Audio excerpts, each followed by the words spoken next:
Hi, I'm Theresa Fincher, and I'm here with my husband, Rhett Fincher. And we wanted to take a few moments to talk to you about an upcoming workshop April 7th and 8th here at SEC in Creston, Texas, that's called The Friendly Game for the Horse and the Human Soul. And Rhett has been wanting to do this particular workshop for several years now. Why have you wanted to do this? Well, it turns out friendly game ends up being the missing link in most people's issues, of course, of their relationship problems because they don't have a good, strong community.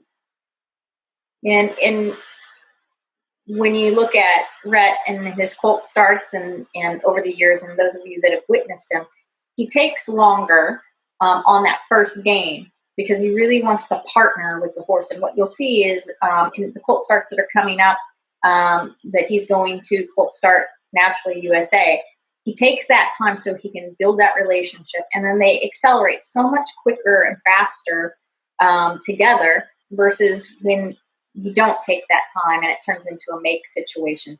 And is that kind of what you have found? Because it seems to be your secret sauce and your formula, because people call you the king of the friendly game. Yeah, I asked Pat before I did the first competition. I said, what should I do? So any secret tidbits? He said, just go in and make friends with that horse and then go from there. And that's pretty much turned everything around. Just go in and even to think that you're the one he should be paying attention to, that he wants to pay attention to. He's not looking outside the arena, outside the round pen, checking everything out. And you're just be so engaging and fun to be with that he just quits worrying about all his surroundings. Yeah. Yeah, and so this particular workshop is a 2-day workshop. It's on a Saturday and Sunday, and it will be both on the ground and or in the saddle, depending on the ways that somebody would have if they came to this workshop with you. Well, if you get the friendly game right, then everything else is lighter and more responsive. The horse just follows the feel. He's thinking with you instead of thinking, do I want to be here? Do I want to be away? It might be better to follow Mother Nature's instincts versus what my leader / boss now is trying to tell them. If they look at you as a leader instead of a boss, they get their shot at you. Awesome.